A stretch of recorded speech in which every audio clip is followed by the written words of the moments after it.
Amém. Boa noite, graça e paz. Amém. Que bom poder retornar a essa amada igreja.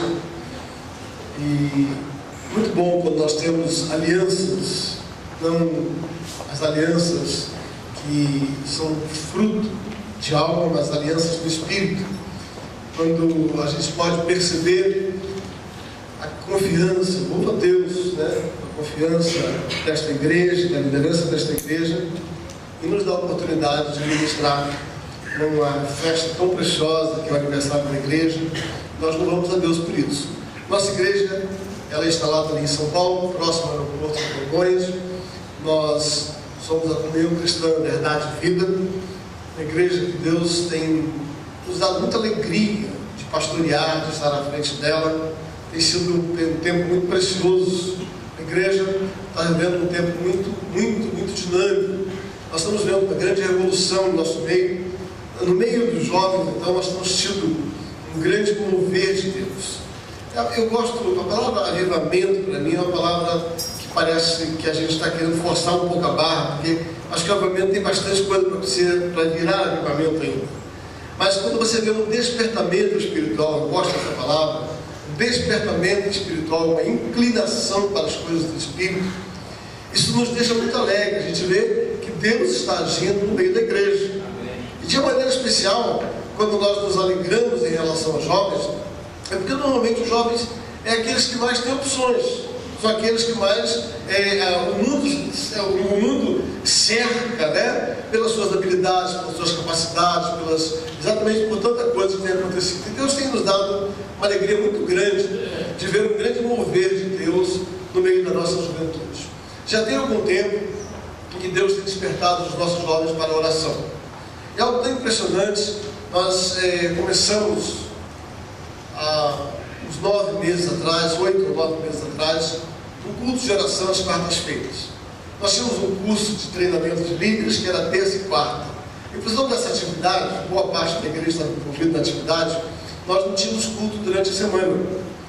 Mas nós percebemos que, apesar do mundo doido de São Paulo, né? Da situação difícil da cidade, caótica, embora Campinas não está ficando diferente, eu vim aqui um dia de semana para poder chegar aqui, por aquela rodovia que vem da Bandeirantes direto, ali depois do quilômetro 86 para cá.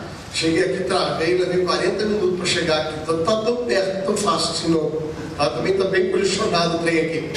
Mas, apesar da loucura de São Paulo, né?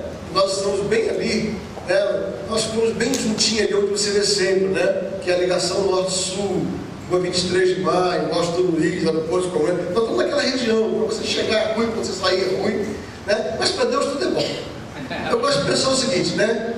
Sabe, Deus é bom, o diabo é mau, e a igreja sempre ganha no final. Então, não importa que seja no trânsito, seja no que for, eu costumo dizer que Deus é bom, o diabo é mau, e a gente sempre ganha no final. Então, sabe, não importa o que tenha, o caos que tenha sido instalado, seja no trânsito, seja na vida de uma pessoa, Deus é bom, o diabo é mau, e a gente sempre ganha no final, né? Eu costumo dizer que nas provas, nas lutas, nas dificuldades, eu nunca me preocupo com o final, porque o final eu já sei, nós somos mais do que vencedores. Esse é o final. A gente tem que se preocupar com o processo. A nossa dificuldade é lidar com o processo, porque nós sabemos quem é conosco, quem já venceu a batalha por nós. O problema é a gente aguardar esse tempo enquanto a gente passa por esse processo. Então, sempre oriento a igreja a não ficar muito ansioso no final. O final já foi decretado na cruz do Calvário, e em Cristo você é mais do que vencedor. Então não tem que se preocupar com o final. O problema todo é a gente aprender a lidar com o processo até que se consuma a realidade em Cristo Jesus. E nós então decidimos que, como igreja, nós precisávamos trazer um pouco mais da igreja para a oração. Estabelecemos um culto de oração na igreja às quartas-feiras. Mas eu venho de uma história, eu nasci no Evangelho. Quando fala culto de oração, você pode esperar meia dúzia de 3 gatos pingados. E de vez em quando fica doente. E os dois nem sempre têm concordância. Então, culto de oração em igreja é um trem difícil. E muita gente fala assim, não, vamos botar outro nome no culto. Vamos botar culto de vai ser culto de oração. Sabe por quê? Porque qual o propósito do nosso coração? É orar. Nós precisamos aprender que a oração muda a história de uma pessoa. Amém. Sem oração, querida, a coisa não vai. Eu costumo dizer o seguinte: tem coisas que acontecem porque a gente ora, e tem coisas que deixam de acontecer porque a gente deixou de orar. A Bíblia Sagrada, há um texto que me chama muita atenção, o texto de Atos capítulo 12, quando descreve a perseguição de Herodes à igreja. A Bíblia diz que Herodes perseguiu a igreja, prendeu a Tiago, um dos apóstolos, e matou Tiago. Aí em seguinte diz assim: e vendo Herodes que isso agradava um pouco, prendeu também a Pedro. Só que aí, queridos, há um texto seguinte, versículo seguinte, ele me marca muito.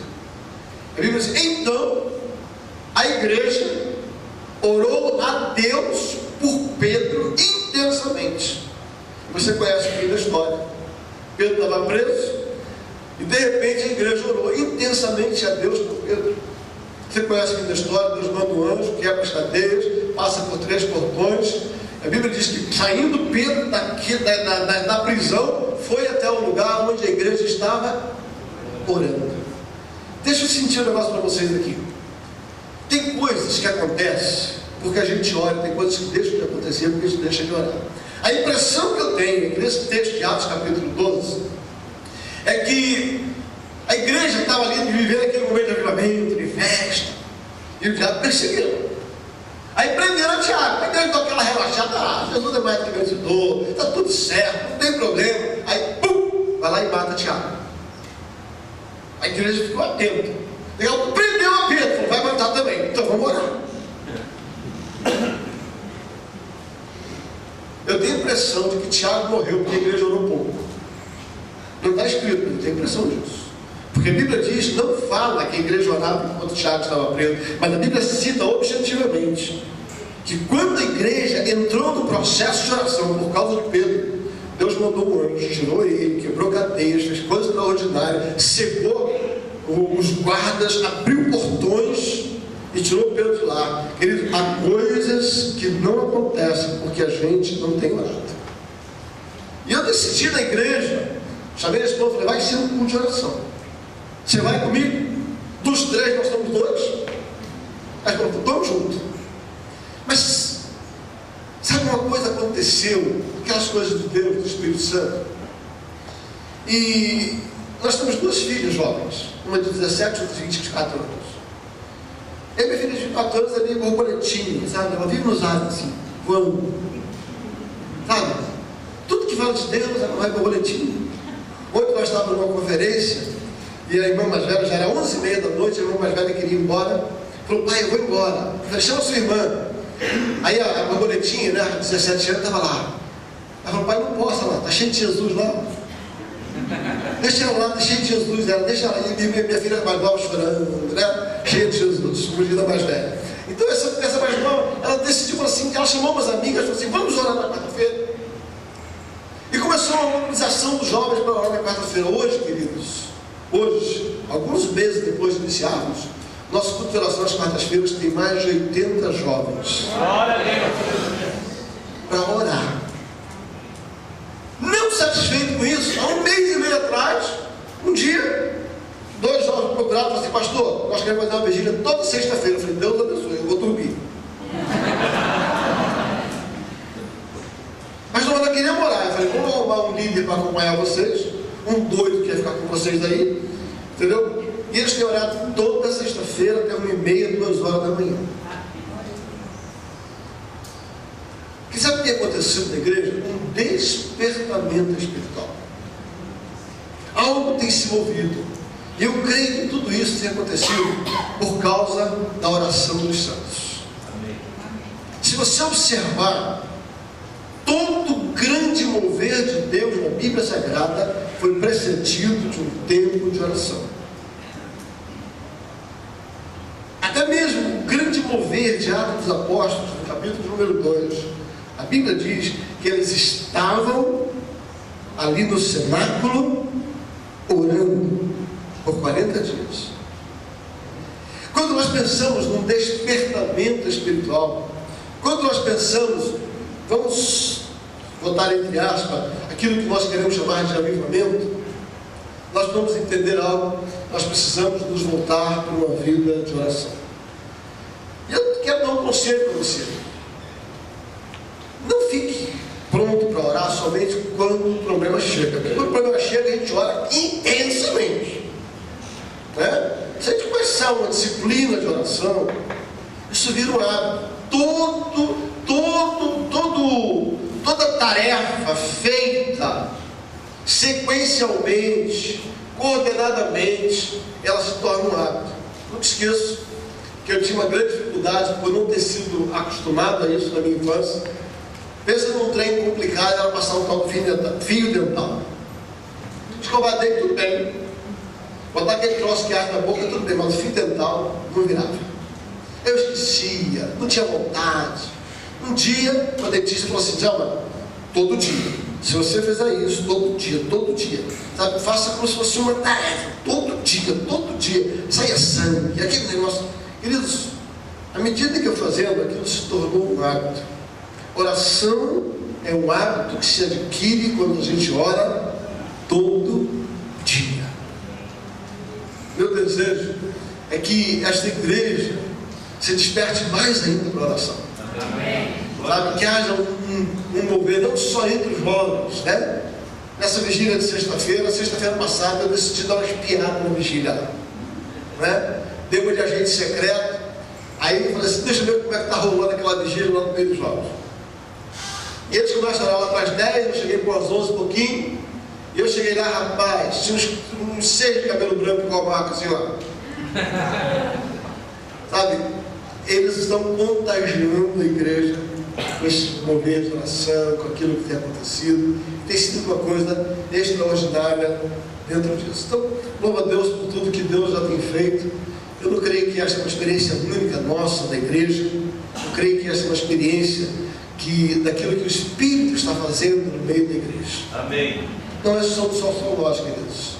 Sabe, é tão interessante, queridos. Eu sinto de Deus compartilhar isso com vocês. Eu sei que isso desperta a fé da gente, desperta a esperança da gente, né? Eu sou crente desde criança. Eu nasci na igreja, mas graças a Deus nunca me desviei. Então, assim, eu quando vejo a juventude animada, quando eu vejo uma igreja animada, meu coração se exulta. Esses dias eles vieram me procurar. Já não tem ideia demais, nunca vi um trem desse. Eles têm um grupo de teatro lá, um grupo de dança. E eles descobriram que em São Paulo existem palcos de teatro que são da prefeitura. E se você entrar com uma requisição, eles te emprestam para você fazer uma peça amadora. E eles descobriram um desses lugares amador perto da igreja, lá na região da igreja. E disseram assim: nós já pedimos consentimento, e agora, uma vez por mês, nós queremos fazer uma peça de teatro para evangelização. Porque convida para vir para a igreja, não quer vir à igreja. Aí eu falei: tá bom, tá certo. Aí prepararam, eles montaram um esquema de uma peça lá. Como é que era? Não sei o que, anônimo, doido anônimo, não sei lá o que, parabólico anônimos, umas coisas assim, doidas assim. E fizeram uma peça e cada um levou uns 10 convites. E foi feita a primeira apresentação deles. E naquele dia da apresentação, tinha mais de 150 visitantes no teatro. Pessoas que não entravam na igreja, colegas de faculdade, que falou igreja não, mas vamos assistir uma peça de teatro na sexta-feira à noite, foram. E eles fizeram aquela peça, muito riso, muita brincadeira, muito improviso e tal. Daqui a pouco entrou um rapaz, pegando a contextualização da peça, apresentando Jesus como uma solução para as paranoias do dia a dia. Ele disse: você não faz ideia, sabe, o que foi aquele lugar, como Deus agiu naquele lugar, quantas pessoas puderam ser tocadas por Deus naquele lugar. A ideia de pessoas que aceitaram Jesus, eu diria que elas foram impactadas por Jesus, né? O caminhar com Jesus já é um outro processo, mas pelo menos elas ouviram falar de Jesus, elas foram despertadas para Jesus. Queridos, estamos vivendo um tempo onde nós precisamos sair da nossa caixinha. Isso aqui é muito bonito, muito gostoso. Às vezes, quando eu entro na igreja, a sensação que eu tenho quando a gente está adorando a Deus, quando assim uma presença preciosa, as lágrimas vêm, quando eu vejo isso, eu fico lembrando de Jesus lá em cima no monte, Pedro e Tiago do lado dele, né? E aí aparece Moisés, aparece Elias, aquele negócio extraordinário, né? Aquela manifestação extraordinária, dois ícones da história, né? A Bíblia diz que há uma revelação da presença deles. E Jesus, aí ele chama Jesus, não vamos embora daqui não, vamos ficar aqui na nossa caixinha, está tão bom. A gente aqui, o Senhor, Moisés, Eli, que coisa gostosa esse ambiente aqui, Jesus. Vamos sair daqui não. Jesus, não é que de cativeiro, nada disso. Não, esse aqui tá bom? É, mas nosso lugar é no vale, onde pessoas precisam da nossa manifestação. Jesus não permitiu que os discípulos ficassem nessa curtição de adoração somente. Mas aquilo que a gente recebe aqui dentro, ela tem que produzir em nós uma inquietação para a gente viver lá fora. É lá fora que é o nosso lugar. É lá fora que a gente vai alcançar pessoas. E é isso que eu creio que Deus está fazendo nesses dias. Um despertamento, a fim de nós passarmos e vivenciarmos isso. Quantos aqui têm uma aliança comigo de ver, gostariam de ver isso acontecer em Campinas? Amém? Amém. Amém. Glória a Deus. Querido, dá para a sua Bíblia, por gentileza.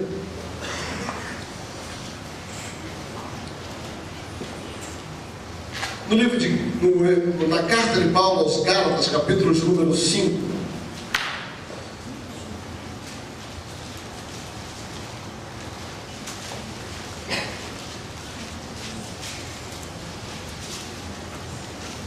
Carta de Paulo aos Gálatas, capítulo número 5. A partir do versículo 16, diz assim a palavra de Deus. Digo, porém, Gálatas 5,16: andai no Espírito, e desta forma não cumprireis o desejo da carne. Porque o desejo, a carne cobiça contra o Espírito, e o Espírito contra a carne, e estes se opõem um ao outro, para que não façais aquilo que vocês desejam. Mas, se sois guiados pelo Espírito, não estáis debaixo da lei, porque as obras da carne são manifestas, as quais as obras da carne são adultério, prostituição, impureza, sedução, idolatria, feitiçaria, inimizades, brigas, porfias, invejas, ira, pelejas, dissensões, heresias, homicídios, bebedice, gludice, glutonaria. A estas coisas e outras coisas semelhantes a essa, acerca dos quais eu vos declaro, como já antes vos disse, que os que cometem tais coisas não herdarão o reino de Deus. Mas os frutos do Espírito amor, gozo, paz, longanimidade, benignidade, bondade, fé, mansidão, perseverança, e contra estas coisas não existe lei. E os que são de Cristo crucificam a carne com as paixões e com as concupiscências. Se vivemos no Espírito, andemos também no Espírito. Repita comigo esse último versículo assim: se vivemos no Espírito, andemos também no Espírito. Deixa eu dar uma outra interpretação deste versículo. Se temos o Espírito, andemos também no Espírito. Diga assim: se temos o Espírito, andemos também no Espírito. Sabe, queridos, eu tenho, ao longo de 26 anos de ministério, 53 anos de vida, eu tenho me questionado sobre esta relação com o Espírito Santo. Eu venho da tradição, eu venho de uma igreja tradicional, fui criado numa igreja tradicional. da qual eu tenho muito amor, muito zelo, muito carinho, muita gratidão, porque grande parte daquilo que eu adquiri como conhecimento bíblico, como princípios de vida, como integridade, foram frutos desses anos da minha infância, em que eu fui criado dentro de uma igreja que nós chamamos de tradicional. E foi algo muito precioso, porque esta igreja, foi nesse tempo que eu me vocacionei, foi nesse tempo que eu me decidi ao ministério, foi através desta igreja que eu fui conduzido ao seminário, onde estudei por 7 anos, fui professor do seminário da denominação. Então, eu sou muito grato à estrutura que eu recebi, à base, ao alicerce que me foi dado na minha infância, na minha adolescência, na minha juventude, até mesmo no início do meu tempo adulto. Mas uma coisa que nós não dávamos ênfase nessa igreja era com relação às obras do Espírito. Até porque, o que acontece? Como havia muita distorção das manifestações espirituais, como havia muito exagero a respeito do Espírito Santo, e muitas manifestações carnais em nome do Espírito Santo, nós ficávamos com o pé atrás. Pessoas que tinham uma vida tão torta, tão depravada, pessoas que tinham uma vida, promíscua, e chegavam às vezes, e eram pessoas que rodopiavam, que profetizavam, e chegavam fora da igreja e tinham uma vida lascada de ruim. Então a gente ficava dizendo assim: que tal de Espírito Santo é esse? Para que essa manifestação do Espírito Santo se isso não produz nada na vida da pessoa? Então a gente criava uma certa resistência a esta operação do Espírito Santo. Hoje, um pouco mais de entendimento, um pouco mais de clareza, um pouco mais de intimidade com o Espírito Santo, a gente vê também que é um excesso de zelo da igreja tradicional em não querer e se envolver tanto com a questão do Espírito Santo. Queridos, eu tenho andado em intimidade com o Espírito Santo há alguns anos, não muitos anos. E o que me despertou a me relacionar com o Espírito Santo foi o que o Espírito Santo provocou na vida da minha esposa. Por quê? Porque ela era muito mais aberta à obra do Espírito do que eu. Por ser teólogo, por ser professor do seminário, a minha cabeça era muito religiosa, muito quadrada. E já ela era mais chapada, já era mais largadona, ela queria Deus. Ela não estava preocupada com a bandeira denominacional, ela queria Deus. Ela queria ser melhor. E ela sempre teve muita sede, queridos. E gente que tem sede, você dá água, ela bebe. Gente que tem fome, você bota qualquer comida, ela come. Agora, quando o cara não tem fome, você tem que botar um prato, tem que botar uma florzinha dentro, tem que botar um enfeitezinho, sabe? Tem que botar uns tomatinhos redondos, uns negócios, senão o cara não come. E a gente às vezes tem que fazer isso na igreja. Às vezes a gente tem que chegar na igreja e tem que botar aqui um banquete bonito, porque tem gente sem fome sentada ouvindo. Aí você chega com a gente faminto, você diz assim: ó, Jesus está aqui, aleluia, aleluia, está cheio de fome de Deus. E a minha esposa é esse tipo de gente faminta. Eu me lembro um dia, muitos anos atrás, sei lá, antes dos anos 90, 80, acho que era latim, ela foi numa conferência pentecostal. Eu não fui, e ela voltou endoidada. Glória a Deus, minha hoje, né? No dia eu achei. Aí, ela voltou meio chapada demais, com o meu gosto. Voltou muita alegria. E ela chegou em casa e falou assim: olha, eu preciso contar um trem pra você. Eu falei: quem pode falar? Ela falou assim: olha, eu fui batizado no Espírito Santo, estou orando em línguas. Eu falei: o quê? Eu estou orando em línguas. Não sei o que você está falando. Não, aquela manifestação que está na Bíblia. Não sei o que você está falando. O dia que eu quiser aprender línguas, eu entro no CCA, não, fica tranquilo, não precisa estranhar. Não estou brincando, estou falando sério. Eu estou orando em línguas. Rio me subiu uma ira carnal, diabólica. Eu falei assim: ó, faz o seguinte, é problema seu. Na minha frente você não vai orar em línguas. Dentro da minha casa, quando eu estiver, você não vai orar em línguas. Você quer orar em língua, orar em outro lugar. O dia que vier estranho, assim, você tapa a boca, sai correndo, vai orar em outro lugar. Mas tu foi certo para a nossa conversa. Tal era a minha resistência a esta manifestação espiritual. Mas por quê? Porque tem fundamento. Entenda, não era só uma resistência natural. Eu vi muita carnalidade no meio desse chamado meio pentecostal, sabe? Esse meio onde as coisas acontecem, na verdade, você percebe que não tem fundamento, não tem Bíblia, é manifestação da alma, sabe? Aquilo não dava para mim, não engolia aquele negócio. É isso que acontece. Em vez de você pegar a criança, lavar e jogar só água suja fora, a gente pegava, lavava a criança e jogava a criança junto. Mas em vez de você simplesmente lavar a criança, né, e pegar só a sujeira dela e jogar fora, a gente pegava e dizia assim, então vai tudo de uma vez. A gente já mandava tudo embora. Só que aconteceu algo extraordinário, queridos. Nos próximos meses, depois que a minha esposa foi batizada no Espírito Santo, houve uma transformação no caráter dela.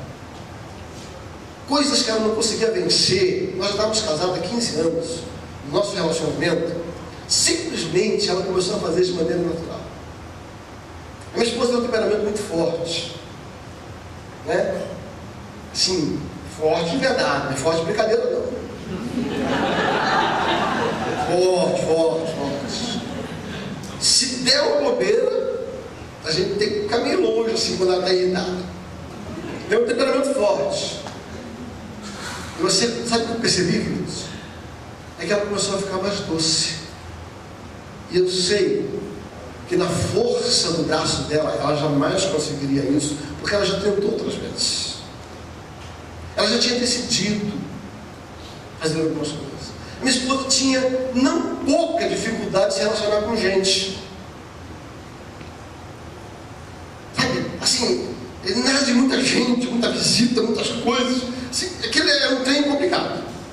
E eu já sou meio farrão, né? Assim, gosto de beijar, abraçar, tá no meio de gente e tal. E de repente eu comecei a ver ela sendo transformada, gostando de estar com gente. A minha esposa acordava sempre de mau humor, de repente começou a acordar alegre. Queridos, isso não acontece naturalmente, a não ser que o Espírito Santo comece a fazer diferença na vida da gente. Glória a Deus! E foram essas mudanças, essas transformações na vida da minha esposa, que começaram a me chamar a atenção para eu começar a abrir 10 centímetros de espaço para pensar no Espírito Santo. Só que quando você dá uma inclinadinhazinha, se abre um pouquinho assim, ó, aí quando você abre a guarda, é 5 minutos de bobeira só. Você dá uma bobeirinha e pega você. Mas o Espírito Santo é assim, né? Ele só precisa de 5 minutos de bobeira seu só. Você dá uma bobeirinha e já pega você. E eu dei 5 minutos de bobeira. E não é que estranho que me pegou também? Eu não sei quantas pessoas semelhantes a isso. Foi um colega da DONEP aqui em 1992, estava na convenção da DONEP. O Ben Henrique estava aí, que foi o preletor lá. E a pessoa que estava lá, quem quiser batizar no Espírito Santo, fica em pé. Eu fiquei sentado. E a esposa se trata comigo, não orar em mim na minha frente. E aí, fica em pé e tal, a esposa ficou em pé. Aí eu fiquei, ela vai orar em língua, quero ver quem vai dar. Quero ver quem vai dar. E aquele negócio começou, aquela 2.000 pessoas orando em língua, aquela gritaria, aquela confusão danada. E eu aqui orando para minha esposa, né? Tem. Aí ela quietinha assim, deu uma olhadinha para mim assim, de ladinho assim, né? Como que ela dizendo assim, vai, o Espírito Santo vai pegar ele não? Aí ela dando uma olhadinha assim para mim, quieta assim, né? E eu decidi falar um troço com ela. Tipo, tá me olhando por quê? Uma coisa desse tipo assim, não lembro bem. Quando ela olhou para mim, eu falei, que negócio bem. Quando veio, ele tinha a mão na boca.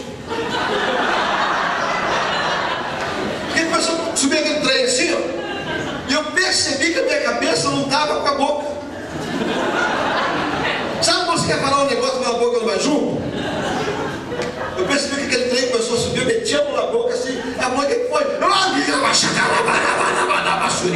Pronto, já era, eu sei. O Espírito Santo só precisa de 5 minutos de bobeira seu só. Só isso. Só 5 minutinhos. Sabe qual era a minha crise teológica?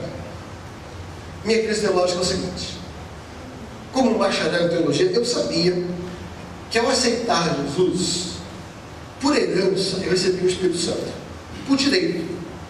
O Espírito Santo já estava dentro de mim. Se ele já estava dentro de mim, para que mais? Eu sabia que orando em língua ou não orando em língua eu ia para o céu, era só não pecar. Então para que aquele estranho que a gente não entende o que está falando? Você pode de doido.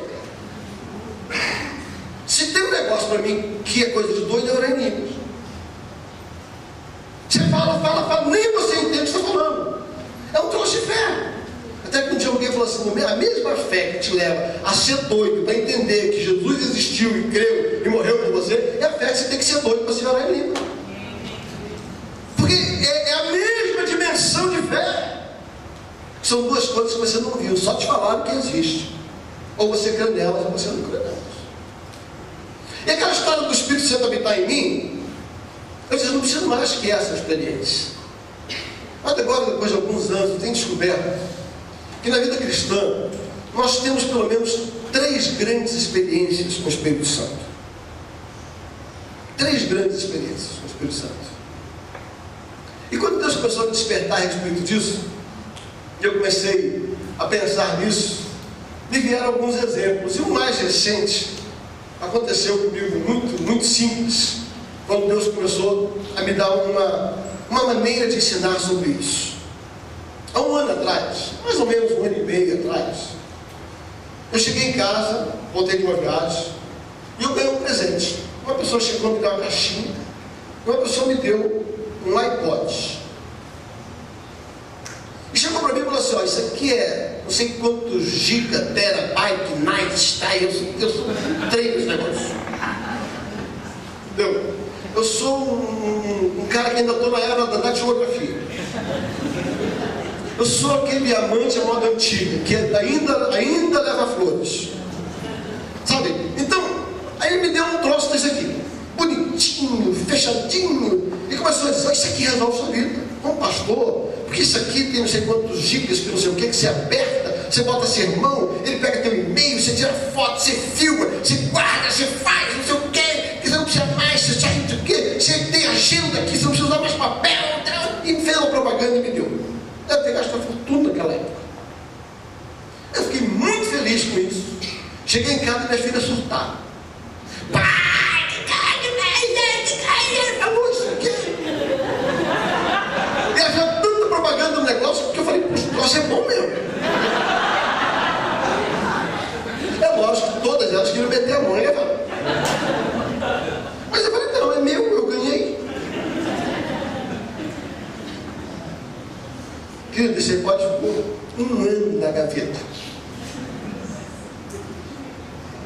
1 ano e tanto na gaveta.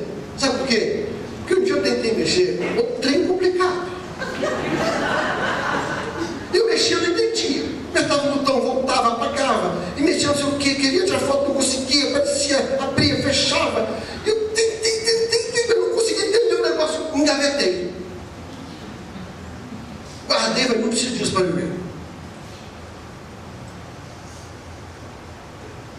Há um tempo atrás, Deus falou assim: é isso que a gente faz com o Espírito Santo. A gente recebe uma super máquina que tem solução para todos os nossos problemas e muito mais do que um iPod. Mas como a gente não sabe mexer com ele, não sabe se relacionar com ele, e parece um trem difícil mais, a gente pega e fica satisfeito porque ele já é nosso, porque nós recebemos ele pela salvação, e a gente bota ele guardadinho, diz: fica quietinho aí, porque eu vou para o céu com você aqui dentro, sem precisar conhecer muito você. Querido, é isso que você faz e que eu faço muitas vezes.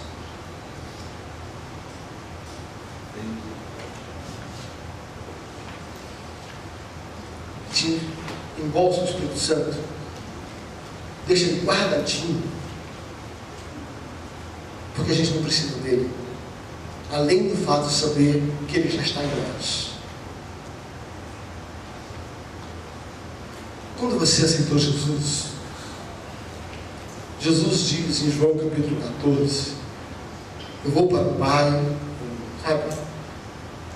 Vou fazer uma casa para vocês, eu vou voltar, um dia eu volto, mas durante esse período eu não vou deixar vocês órfãos. No capítulo 14 de João, versículo 16, ele diz assim: eu rogarei ao Pai, e Ele vos mandará, Ele vos enviará o Espírito Santo da verdade.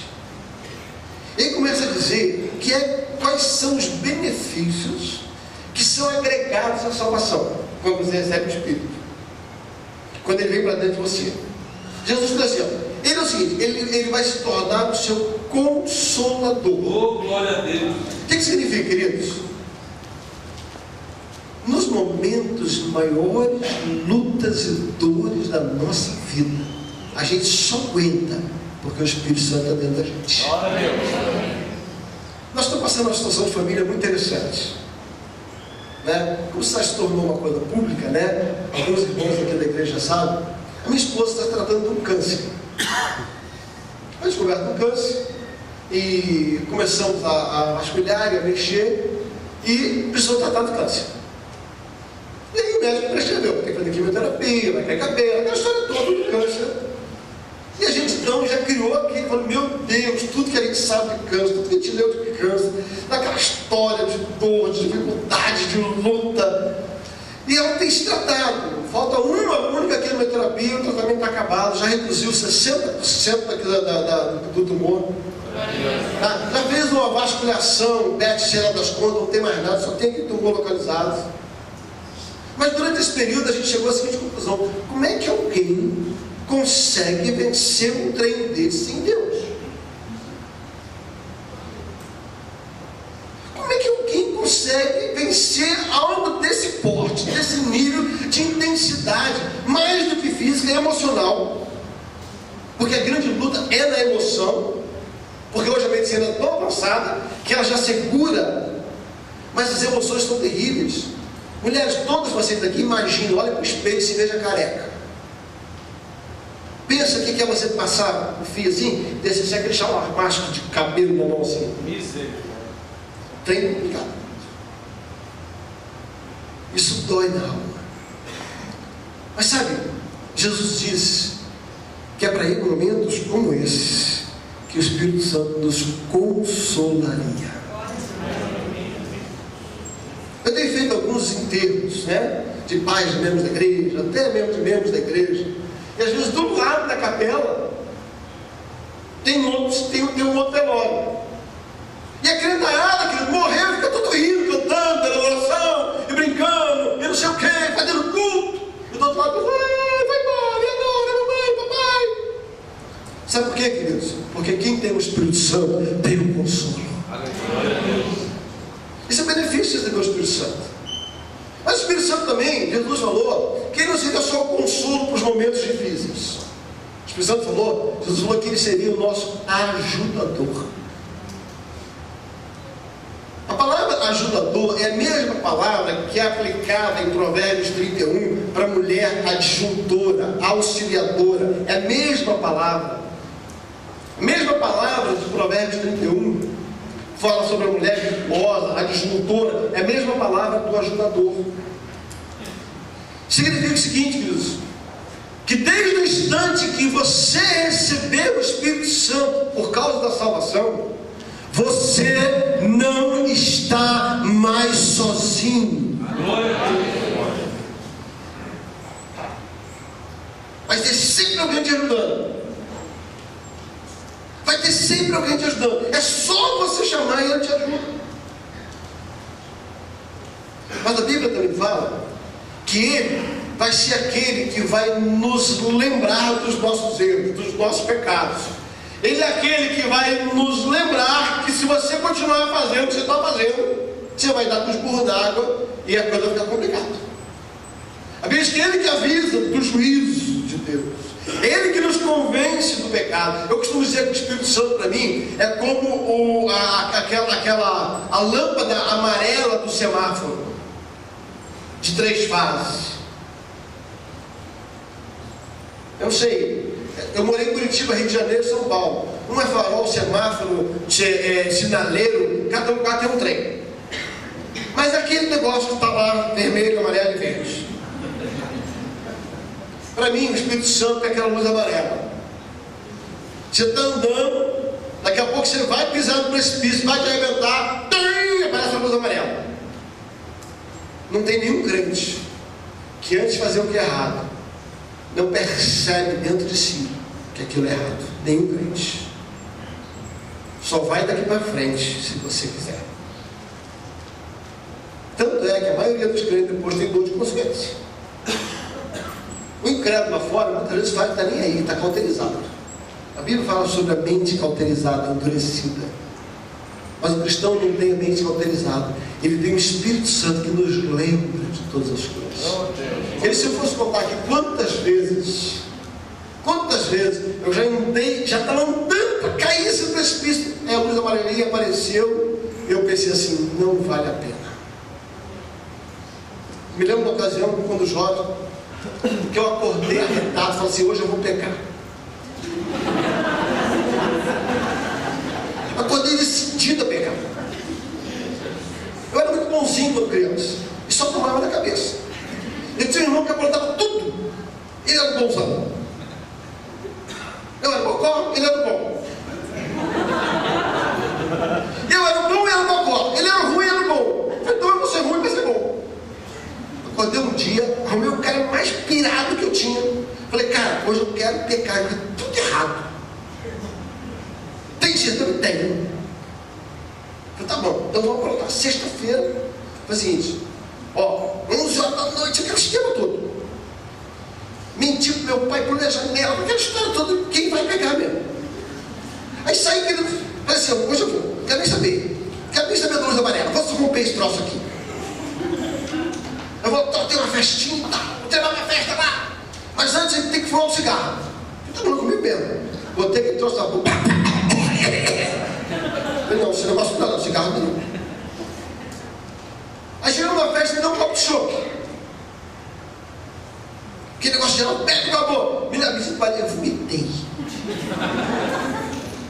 Aí fica aquele negócio. Aquele chope começou a esquentar no mão. Começou a esquentar no mão. Falei, pega, eu falei, não estou cantando. Eu vou dar um jeito de arrumar você para uma menina bem ruim para você, aquelas alças de caixão. Você conhece a alça de caixão? Quando larga, vem outro põe a mão? Eu vou arrumar uma alça de caixão para você. Hoje é o dia. Eu falei, tá bom, Deus. Me guardei, santo até hoje, e hoje é o dia de pecar. Aí eu falei, tudo bem, mas primeiro a gente vai ter que dar uma dançadinha no bairro e tal. Depois de uns 10 minutos dançando, ela olhou para mim, estou falando sério, ela falou assim, João, volta para casa, você nasceu para ser crente, não dá não.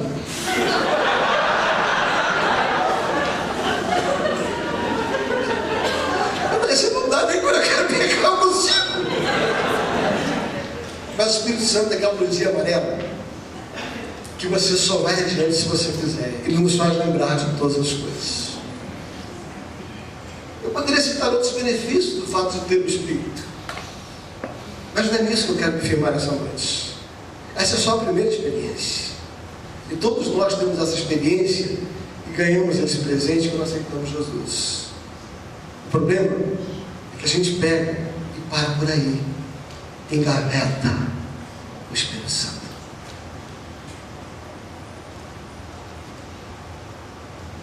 Você sabe o que eu estou falando? Existem duas outras caminhadas com o Espírito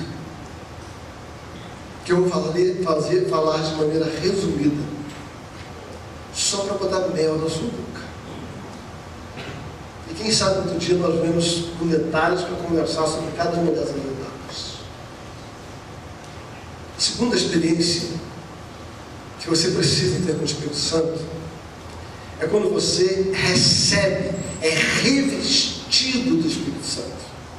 Qual a diferença da primeira experiência para a segunda experiência? A primeira experiência, você recebe pela graça, mediante a salvação em Cristo Jesus. Ele já está em você, e não importa o que você faça, ele vai continuar. O máximo que vai acontecer é que a Bíblia diz que você pode entristecer o Espírito, mas ele não sai de dentro de você. O Espírito vai ficar com você. A Bíblia diz que nós podemos entristecê-lo através das nossas atitudes. Só que a segunda experiência, ela já não é tão simples, você já não recebe assim tão gratuitamente. Você precisa desejar. João Batista fala, Jesus vos batizou, eu vos batizar, aí virá aquele que vos batizará com o Espírito Santo. E Jesus fala sobre esse tipo de batismo quando ele chega para os discípulos no capítulo de Atos. Ele diz: ficai em Jerusalém até que do alto recebereis o Espírito Santo que é de vir sobre vós. Só que essa segunda experiência com o Espírito Santo é uma experiência de habilitação, é uma experiência de capacitação. A primeira experiência é um presente, a segunda experiência é uma capacitação. Por isso que Jesus diz: e ficai em Jerusalém até que do alto recebereis o Espírito Santo que há de vir sobre vós e sereis minha testemunha. Sempre nós vamos receber esta capacitação para alguma coisa. A segunda experiência com o Espírito Santo é quando nós saímos desse conforto do presente e passamos a utilizar o presente. Não no sentido pejorativo de utilização, mas no sentido positivo, no sentido afirmativo. Querido, no dia que eu peguei esse trem aqui, eu comecei a ficar com tanta raiva de mim que eu não usei antes. Porque a partir daí acabou minha agenda de papel. Tudo que me disseram sobre ele é verdade. Mas eu precisava gastar tempo com ele. Eu precisava aprender a mexer com ele. Eu precisava usar a força que ele tem para a minha vida pessoal. Eu precisava pegar isso aqui e colocar isso aqui na prática na minha vida. São Paulo está difícil de andar. Você errou uma ponte, você dá 50 voltas. Porque em São Paulo, se você perdeu essa entrada aqui, não pensa que você vai entrar na esquerda, esquerda, esquerda, você vai dar aqui de novo, não. Se é de esquerda, esquerda, sai lá. Quem se perdeu em São Paulo sabe o que eu estou falando. E eu cansei de perder naquela cidade. Aí eu descobri que tem um tal de GPS. E agora quando eu vou para algum lugar, eu vinha para cá, você está aqui, chegou aqui, então, direito, agora esquerda, em frente, 400 metros indo para cá, 300 metros para lá, você chegou no seu destino. Parece brincadeira, mas o Espírito Santo nos empodera, ele nos dá um poder para realizar tantas coisas que sem ele nós conseguiríamos realizar. Seria muito mais difícil. O Espírito Santo começa assim, esquerda, 300 metros vira direita, sabe? E quando ainda saindo por cima, quando tem radar, faz para você não avançar a velocidade. Vocês estão entendendo o que eu estou falando? O Espírito Santo, na sua segunda experiência, e aí esta você precisa desejar, porque ela não vem de graça. Ela é de graça desde que você deseje, desde que você a busque. Você não precisa pagar por ela, mas você precisa buscar ela.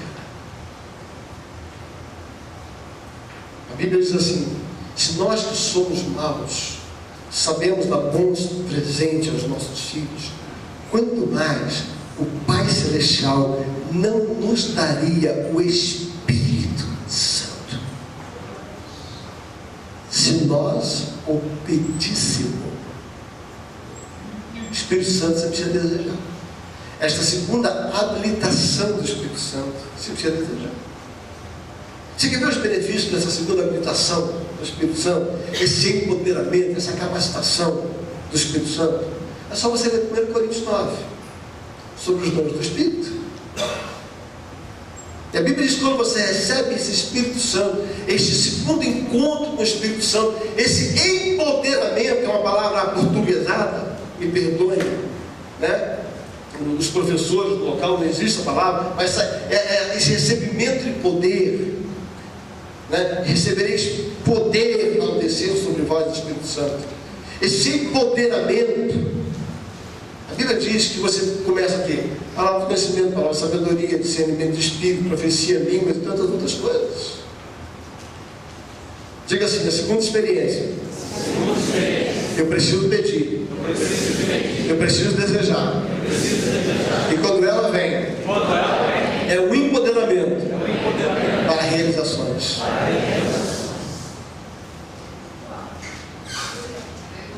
E deixa eu ir a mais do que você.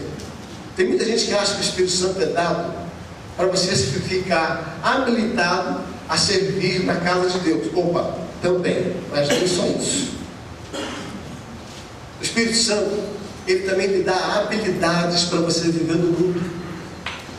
Ele te dá empoderamento para você viver no mundo. Esse Espírito Santo, que é chamado Espírito de Deus no Velho Testamento, a Bíblia diz que em Êxodo, se não me engano, capítulo 30, fala sobre, e o Espírito de Deus veio sobre Bezaleel, dando a ele habilidade, capacidade para a realização de toda a obra do Espírito. Aí ele começou a fazer obras, começou a fazer marcenaria, começou a fazer engates, começou a fazer tantas coisas para construir o tabernáculo. Bezaleel, ele não tinha habilidades naturais, mas ele foi empoderado pelo Espírito Santo. E a Bíblia diz que não só isso, mas ele também passou a ter poder de ensinar outras pessoas a fazer. A Bíblia fala sobre Daniel. E a Bíblia diz que Daniel fez um voto de separação e de santidade. E nesse voto de separação e santidade, a Bíblia diz que Daniel decidiu no coração que ele não se contaminaria com as comidas do rei. E o ato de não se contaminar com as comidas do rei, a Bíblia diz que o Espírito do Senhor o encheu de todo tipo de conhecimento, habilidade, capacidade. Daniel capítulo 1 fala sobre isso, ao ponto de que no dia que ele foi ser testado, ele foi achado 10 vezes mais inteligente do que todos os outros universitários. Glória a Deus. Glória a Deus. Minha filha de 17 anos está na fase vestibular. Falou, pai, eu precisava passar de estranho. Eu falei, estuda e pede ajuda do Espírito Santo. Uma das funções do Espírito Santo, eu costumo dizer para os jovens lá, o Espírito Santo não faz para você, mas ele faz lembrar todas as coisas. Eu digo, é só estudar e dizer assim, Espírito Santo me lembra do que eu estudei. Agora, se eu não estudo, que é que o Espírito Santo vai lembrar o que? Se você não tem nada.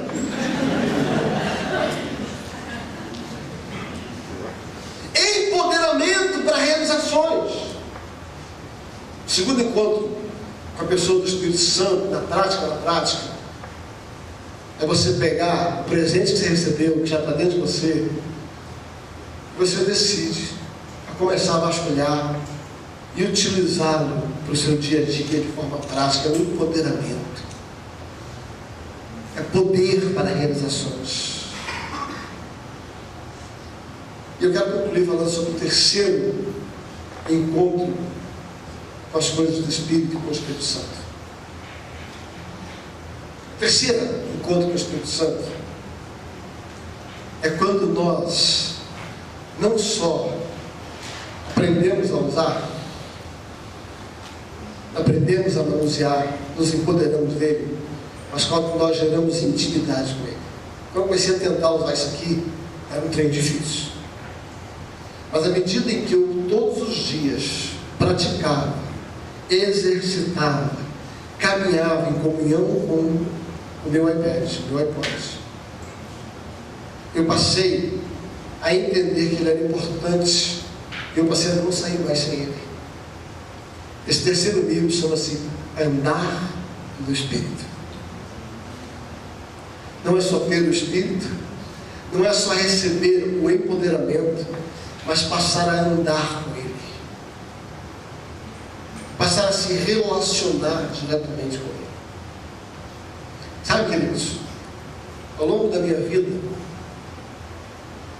eu tenho percebido que tem muita gente que já tem o Espírito Santo, ganhou um presente, recebe empoderamento, mas não anda, não tem intimidade, não tem comunhão com o Espírito Santo.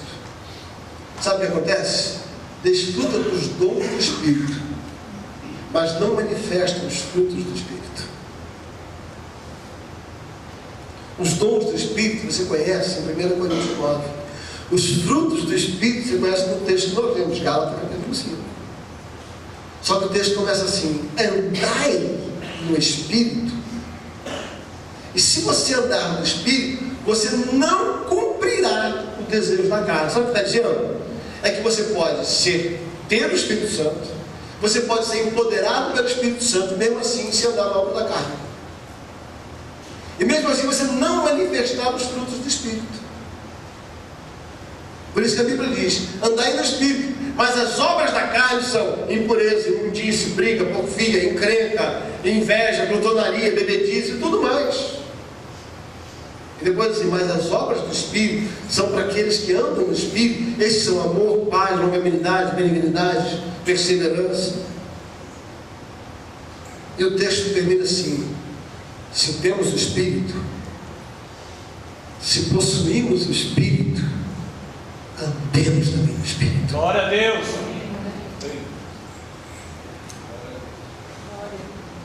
Eu quero encerrar essa mensagem citando um texto de Paulo, Romanos, capítulo 8.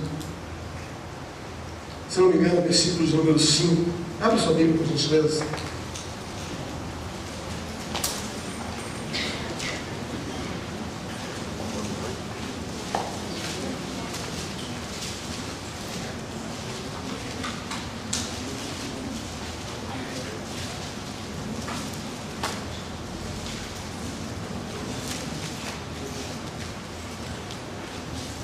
Romanos capítulo 8, versículo 5.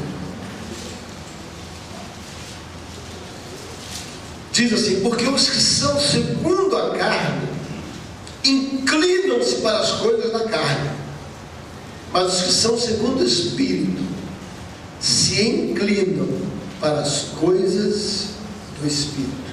Vou repetir: aqueles que são segundo a carne se inclinam para as coisas do Espírito, mas aqueles que são segundo o Espírito se inclinam para as coisas do Espírito. Preste atenção, por gentileza. Eu gosto dessa palavra inclinação. Falou muito comigo sobre isso. Somente quando você entra nesse terceiro nível de intimidade, de relacionamento com o Espírito Santo, é que você começa a demonstrar frutos do Espírito, que se manifestará em você e nos seus relacionamentos: amor, paz, longanimidade. Todo mundo tem dificuldades no relacionamento, precisa começar a rever o seu relacionamento com o Espírito Santo, porque o fruto do Espírito é amor, paz, longanimidade, perseverança, domínio próprio. Fruto do Espírito. Não é a obra, o empoderamento para a realização, mas uma capacitação do Espírito de nos fazer parecido com o doador do Espírito, que é Cristo Jesus. Mas eu já me perguntei: mas como é que a gente faz isso? Como é que a gente vive esse terceiro nível? Como é que a gente consegue chegar a esse terceiro nível? E aí Paulo me responde: querido, presta atenção, é assim, ó. Paulo está dizendo assim: se você se inclinar para as coisas da carne, você vai viver as coisas da carne. Gálatas fala: imundície, bebedice, porfia, briga, encrenca, mau humor, aquela história toda. Mas se você se inclinar para as coisas do Espírito, você vai viver os frutos do Espírito: amor, paz, longanimidade. E a melhor maneira de você guardar o que eu quero dizer é o seguinte: quantos aqui já soltaram pipa, peão, arraia, sei lá? Como é que você faz com isso? Eu morei na favela, soltei pipa demais. Você pega o vento e bota a pipa no alto, e ela fica paradinha lá. Você está parada com a linha aqui, ela está parada aqui. Se você quer dar de bico, essa era a maneira que a gente usava lá. O que é dar de bico? Inclinar a pipa para um lado. Você quer que a pipa pegue o bico dela, deita para um lado? Você tem um jeitão de fazer, ó. E ela vai virando para cá, ó. Eu consigo perceber a pipa virando aqui, ó. O que acontece? Ela vai fazendo de um tal jeito que ela vai picando para um lado. E, querido, basta você inclinar o bico dela para um lado, depois é só você estar abraçado. Ela só anda para lá. Você quer inclinar ela para cá? Ela vai inclinando para esse lado aqui. Para onde o bico dela estiver virado, querido, é para onde ela vai. Paulo está dizendo assim: aqueles que se inclinam, aqueles que dão de bico, aqueles que dão um jeitinho assim, só dá uma ajeitadinha assim para dentro da carne, né? Aquele olhar sedutor, né? Aquele jeitão de Tom Cruz Credo, aquele olhar sedutor, do Juan Galão, aquela carência, aquele jeitão. Você deu uma inclinada para cá, querido, você vai dar de bico para esse campo, você vai para lá. Você vai viver as obras. Mas quando você se inclina para as coisas do Espírito, queridos, eu vou repetir e quero terminar do jeito que comecei. Você precisa só de 5 minutos de bobeira só. Só 5 minutos de bobeira. Você dá uma bobeirinha assim, dá de lado assim, dá uma inclinadinha assim, o vento vai pegar você e vai levar você para as obras do Espírito Santo. E aí você vai começar a viver as 3 experiências do Espírito. O presente, terei por causa da salvação.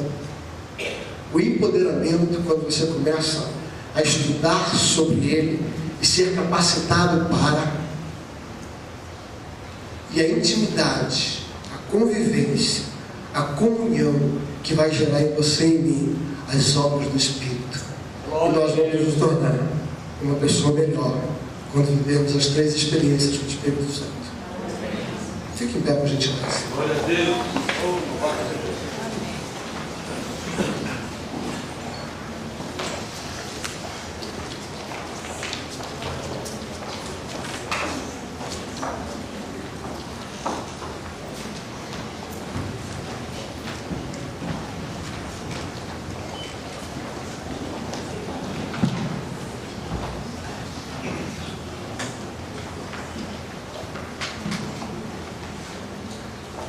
Feche seus olhos, por gentileza.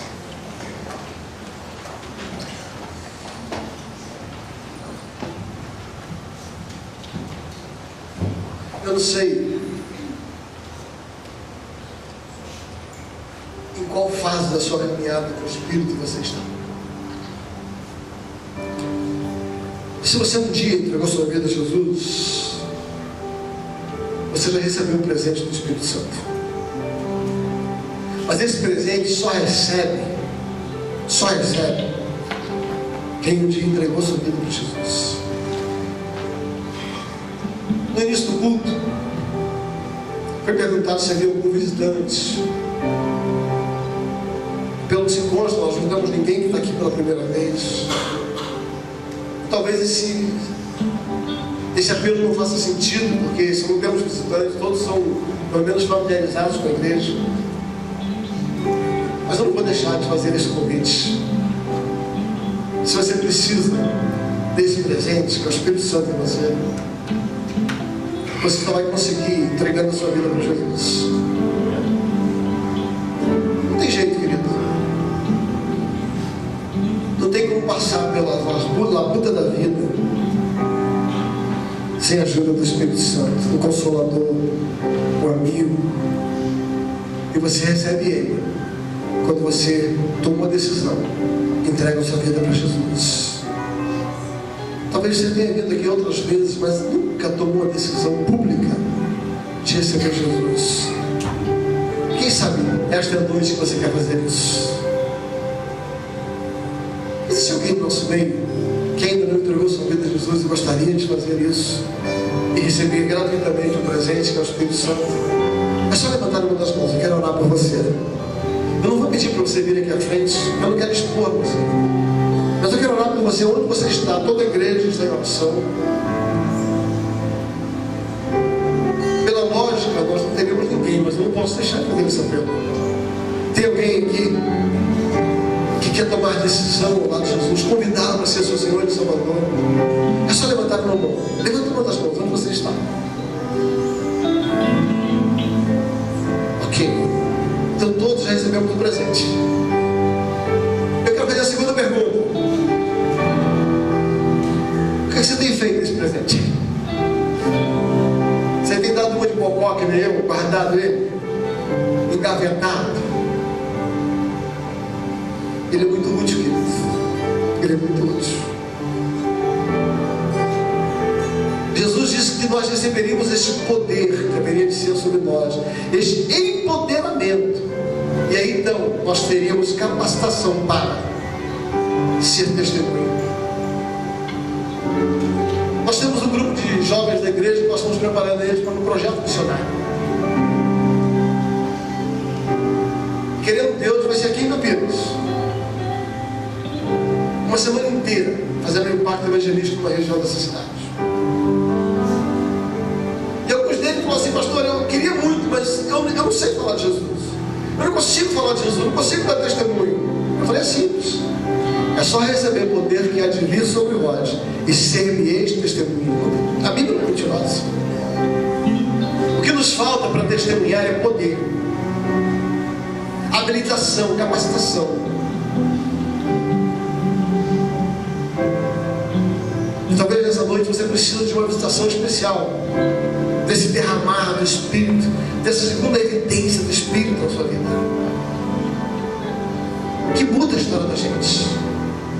O que aconteceu com a minha esposa naqueles anos 90, nos anos 80, foi um empoderamento, uma capacitação para ser uma pessoa diferente.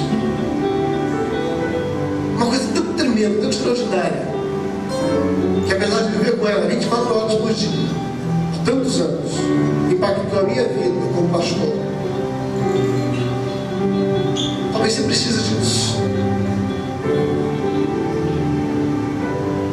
Mas que não adianta você ter poder se você não tem o caráter do Espírito. Não adianta você ter o poder do Espírito Santo se você não cultiva uma intimidade com Ele, ao ponto de desenvolver os frutos do Espírito dentro de você. Então, receba o poder, mas busque os frutos, porque é isso que vai fazer nós sermos diferentes para o mundo. Aleluia. Glória a Deus. Também não vou chamar você aqui à frente agora, mas eu quero que você feche seus olhos e responda para você mesmo: qual o seu nível de experiência com o Espírito Santo? Em que nível de experiência você está? Já que você aceitou Jesus, você tem Espírito. O quanto esse poder do Espírito opera através de você? Se não tem sido uma prática, você precisa desejar. E a única maneira de receber isso é pedir. Pede ao Deus, e Ele vos dará o Espírito Santo. Peça a Deus, e Ele vos dará o Espírito Santo. Mas não para por aí não. Busque um relacionamento com Ele. Andai no Espírito. E sabe como é que você faz para chegar daqui a São Paulo? Você tem que andar 1 quilômetro, depois mais 1 quilômetro, e depois de 100 quilômetros você chega em São Paulo. Sabe como é que você come um boi inteiro? Um pedacinho de cada vez. Para você chegar a desfrutar de todos os benefícios do boi, você tem que comer um pedaço, depois outro pedaço. O relacionamento com o Espírito Santo é assim, querido. É um cadinho de cada vez. E você vai tomando gosto. E você vai vendo obras sendo acontecendo na sua vida. Isso vai mudando você. Isso vai mudando você. Isso vai mudando você. E quando você vê o amor, o gozo, a paz, a longanimidade, a perseverança, o domínio próprio, já se torna uma coisa notória. Os frutos do Espírito começam a se manifestar na sua vida. E você percebe que você não é mais do mesmo. E o mais interessante, querido, é que você não vai ter que fazer força para isso. O Espírito Santo vai te ajudar. Deus, obrigado por esta igreja, cujo teu Espírito está sobre ela. Pai, que haja dentro de cada membro desta igreja um desejo de caminhar mais um passinho, mais um quilômetro com o teu Espírito, até que sejamos cheios desse Espírito Santo. Pai, que nesta noite tudo que o Senhor quer é uma inclinadinha,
aqui, tu estás aqui. Tu estás aqui, tu estás aqui. Enche este lugar, enche este lugar, enche este lugar. Enche este lugar. Oh, Espírito de Deus. Enche cada vida. Enche cada vida, Senhor. Olha o teu povo que nesta noite se inclina para o Espírito. Olha o teu povo se inclinando. Olha o teu povo se inclinando, Senhor Deus. Pega cada um, Senhor Deus.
Levanta sua mão direita, por favor. Bondoso Deus, diga a tua palavra, que nós, sendo maus, sabemos dar boas dádivas aos nossos filhos. Quanto mais o Senhor nos daria o Espírito Santo se nós não pedíssemos. E nós estamos pedindo, dai-nos o Espírito Santo.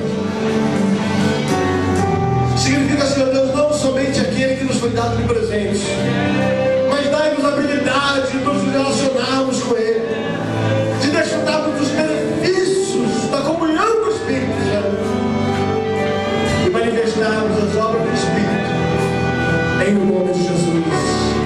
Amém. Aleluia. Deus abençoe. Glória a Deus. Aleluia.